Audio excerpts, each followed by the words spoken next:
Today's episode comes directly from a listener question, and it's a question that I have been asked in different forms more times than I can count. Here's the question. What do you do when your doctor has told you you need to lose weight for your health, but everything that you've tried has kept you stuck in the same cycle? That's the question, so let's dive in. Welcome to Binge Eating Breakthrough, the podcast to help you stop feeling out of control around food and build trust with your body. If you've tried everything but still feel stuck, you're not alone. I've been there too. I'm Jane Pilger, and I'm here to help you see binge eating in a new way so you can finally break free. Each week, you'll get the tools and insights to create peace with food and your body. Your breakthrough starts now. Hello, trusted listener. I consider you a trusted listener because I trust that you bring real, complicated, and sometimes even painful questions to this podcast. I trust that you are not looking for a quick fix or for someone to just tell you what you want to hear. And I trust that you're willing to sit with me in some nuance today because this topic has a lot of it. So I'm going to start by reading a portion of an email. This is an email that I received from a listener named Katie a while back, and she gave me permission to share this with you. So in part, she wrote, "Hi, Jane. I'm listening to your podcasts from the very beginning, and I'm writing notes as I go. It is utterly amazing. And as someone who has binged regularly for over 45 years, it has changed my outlook for the first time in my life. I am left, however, with being morbidly obese with high blood pressure, high cholesterol, arthritis, and fibromyalgia.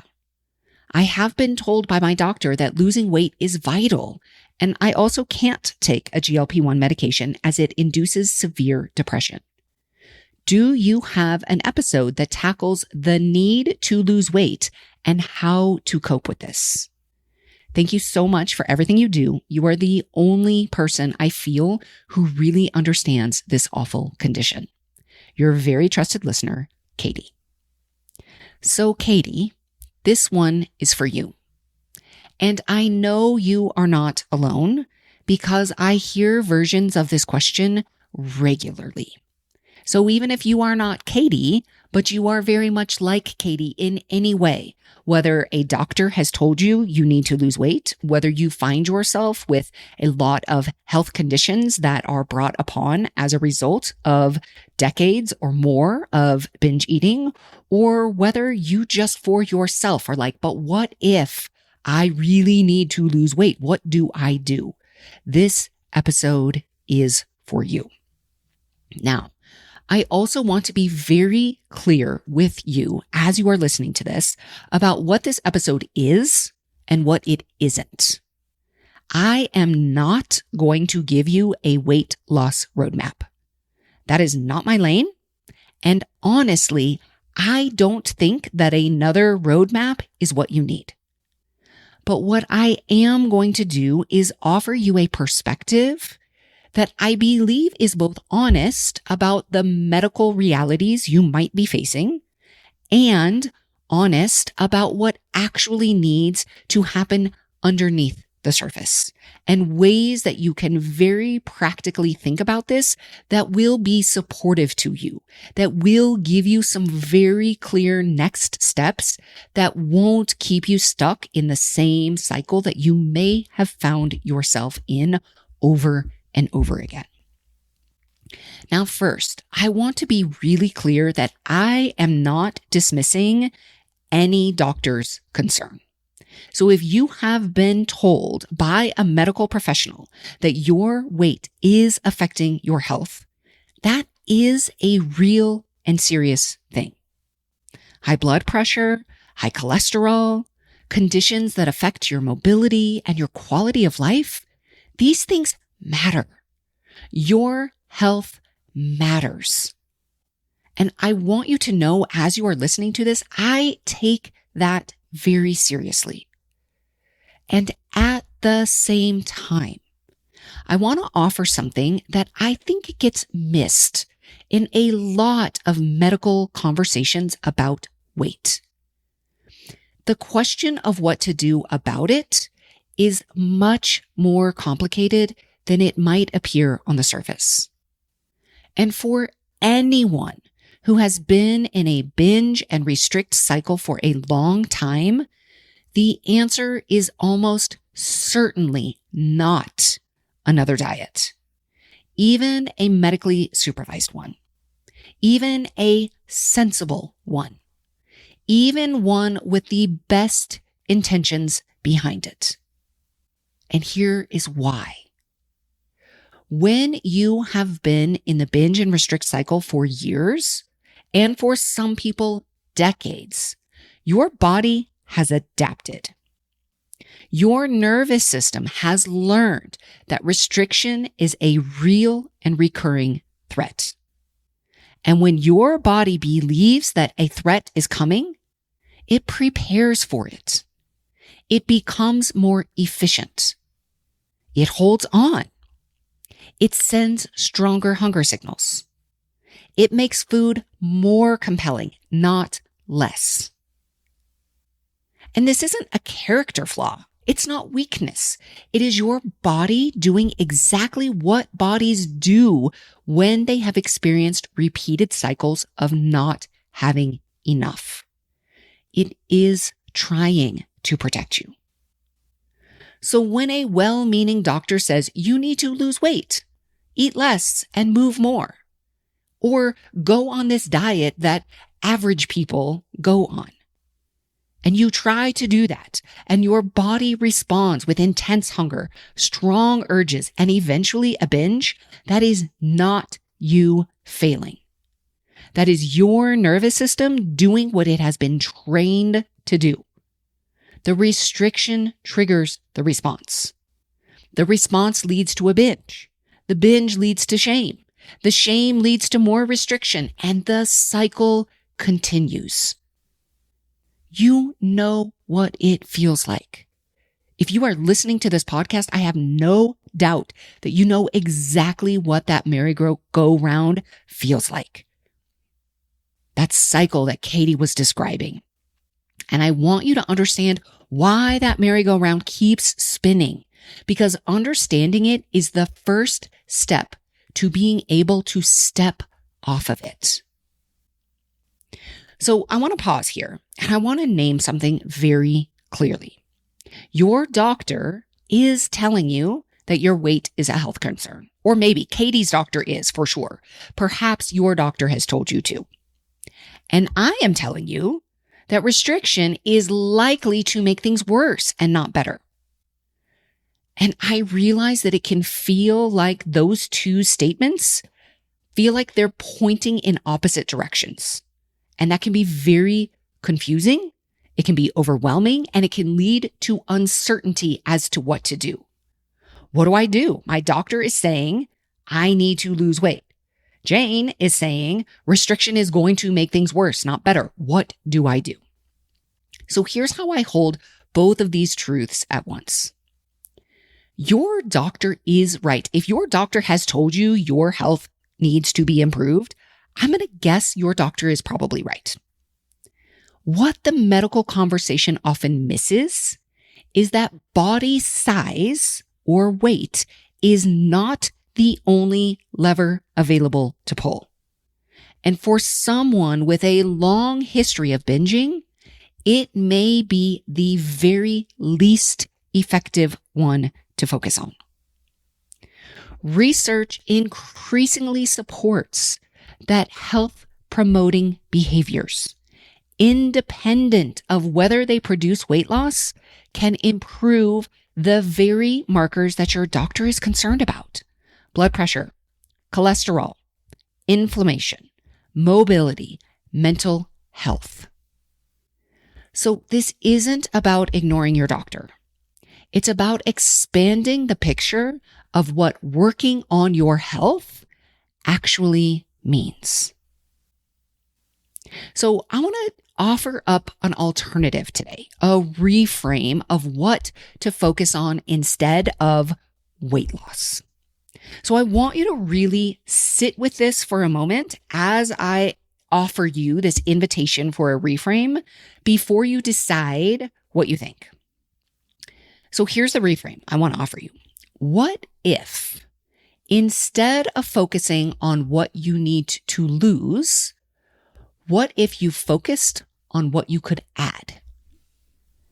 Now, I know this sounds almost too simple, but stay with me. So I want to repeat this before I go deeper. The invitation is, instead of focusing on what you need to lose, I'm going to invite you to focus on what you could add instead.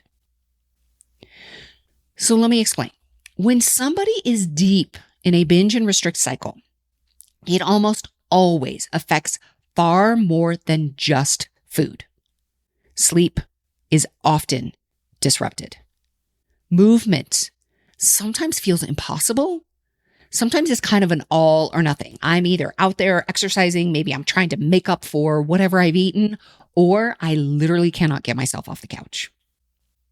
Stress is high, and it is rarely addressed directly. It's just there, humming under the surface at a very high volume. Social connection shrinks because shame around food and eating makes it hard to be around other people, especially if you have shame around your body size. If your body size has changed significantly since seeing certain people, that social connection often shrinks. The nervous system is chronically activated. And mental health, the things that make life feel worth living, often gets pushed to the bottom of the list because food is taking up so much space. Every single thing I just mentioned is health. All of those things are connected to the markers that your doctor is watching. And all of those things are things you can actually work on without triggering the survival response that makes restriction so counterproductive. So what might that look like? Let's start with sleep. Sleep is one of the most powerful health interventions available, and it costs nothing. When we're not sleeping well, hunger hormones shift, stress hormones rise, and the urge to eat for energy and comfort increases. A consistent sleep and wake time, even just moving toward one, is a legitimate health behavior. So even right now, as I offer you this invitation, okay, what can I add instead of what do I need to lose? Do you have a consistent sleep and wake time? If the answer is no, what if we start by adding a consistent sleep and or wake time? We could start with one of them. This is something you could add. Now, it's not just the sleep and wake time that matter. The habits around your bedtime matter tremendously. Scrolling through your phone, excessive screen time late at night can affect both the quality and quantity of sleep in ways that are so easy to underestimate. So think about what might signal to your brain and body that it's time to wind down. Maybe it's a book. Maybe it's a guided audio, something that helps you transition out of the day, that signals to your brain, to your body, okay, the day is over. So many people, they literally watch TV and then they turn it off, and then they expect their body to just be boom, ready to sleep. Or they scroll and they scroll and they scroll and then they turn the lights off. Do you think your brain and your body really know, like, okay, now it's time to sleep and can just turn a switch like that? No. Your nervous system needs time to wind down, to get that message. It is safe to rest. So that's the first lever, and a huge one, sleep. Now, let's talk about movement. What can you add in terms of gentle, enjoyable movement? not exercise as punishment, not movement designed to burn off what you ate or make up for anything, but movement that your body actually finds pleasurable. A walk outside, gentle stretching, time in nature, movement that connects you to your body rather than waging war on it. This can improve your cardiovascular health, support your mood, reduce inflammation, and it helps regulate the nervous system, regardless of what the scale does. Now, if you're in a situation like Katie shared, I am morbidly obese.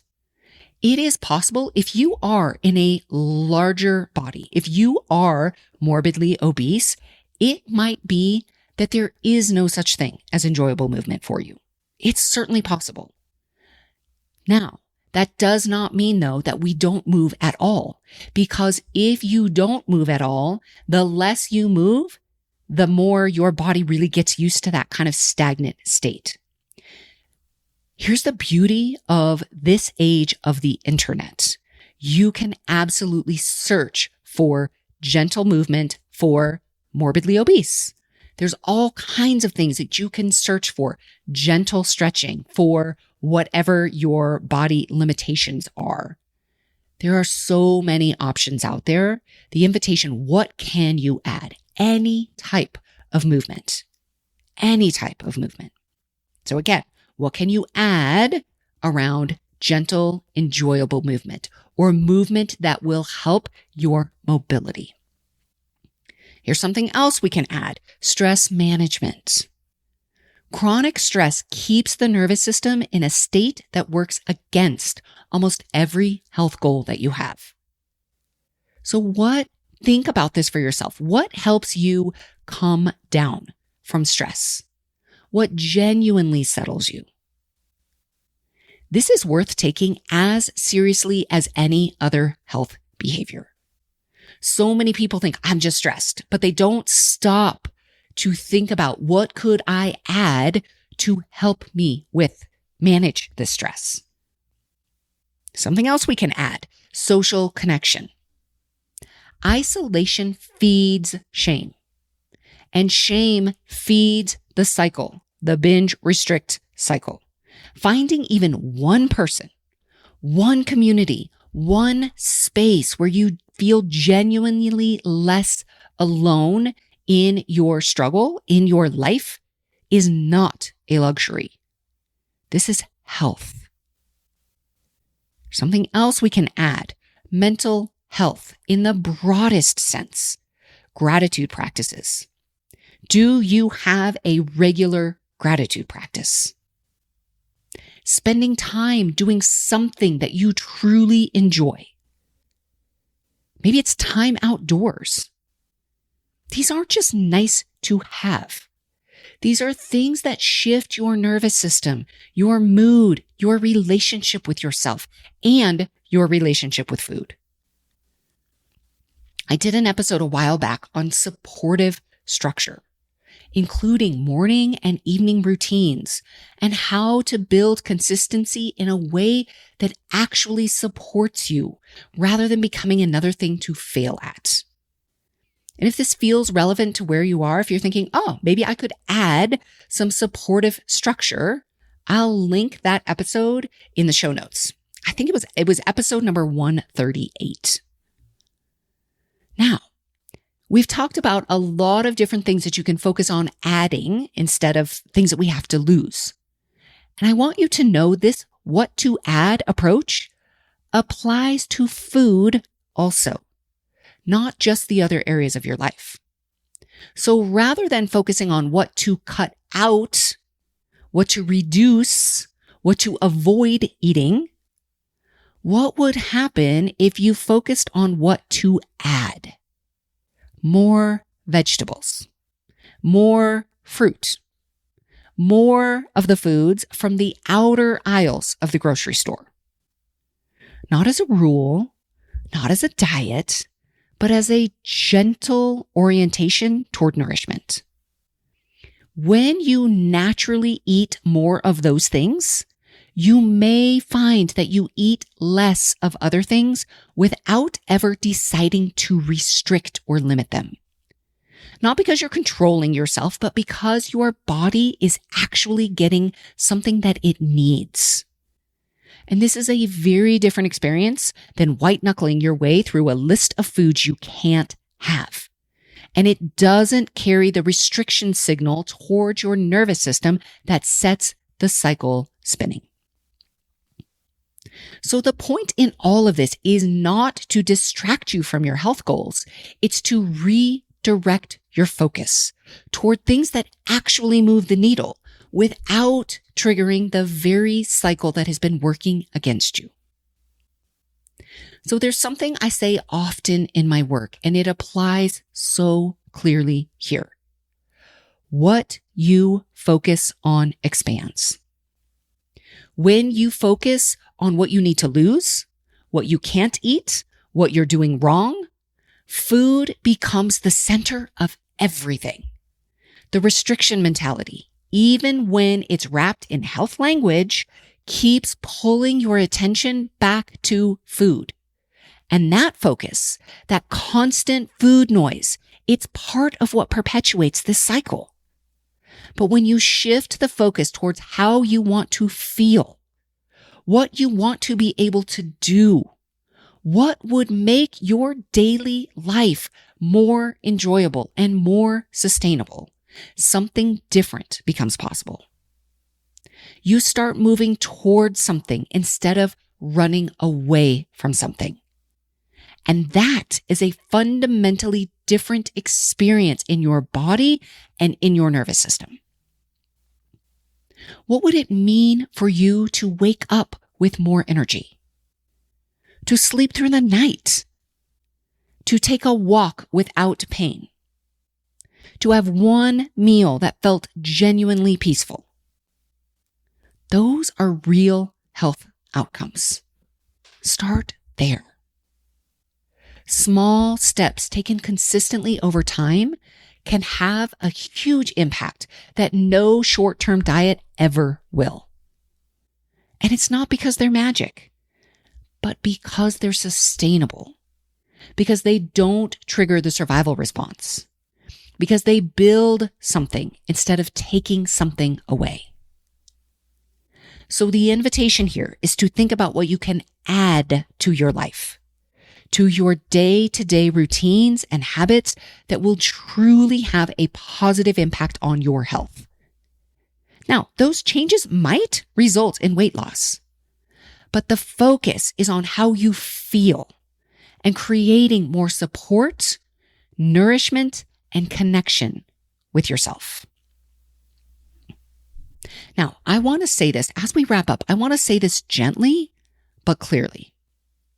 If you are someone like Katie, who has been in this cycle for a very long time, and whose physical health is genuinely being affected, a podcast is one piece of support, but it's typically not enough on its own.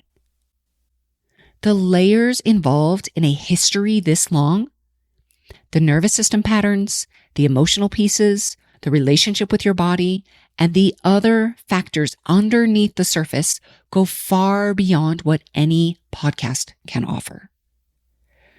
So working with someone one-on-one, whether that's a coach who specializes in this work, a therapist who understands eating behaviors, or a doctor who can take the full picture seriously, is worth pursuing if it is at all accessible to you.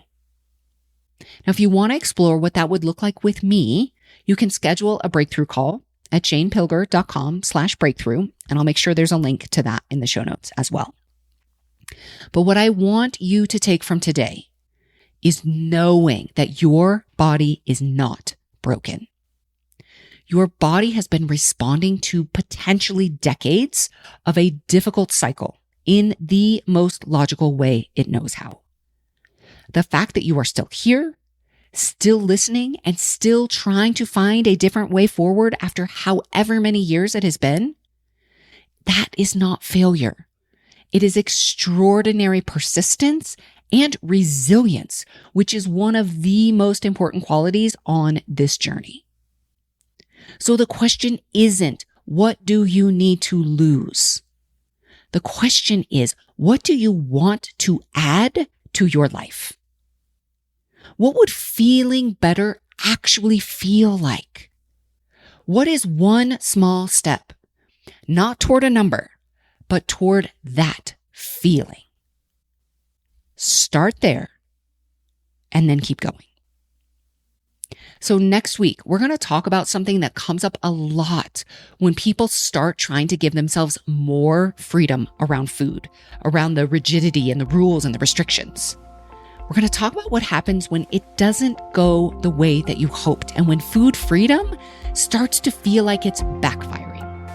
I think it's a conversation a lot of you will recognize, so be sure to tune in for that next week. All right, that's what I have for you today. I'll see you next week.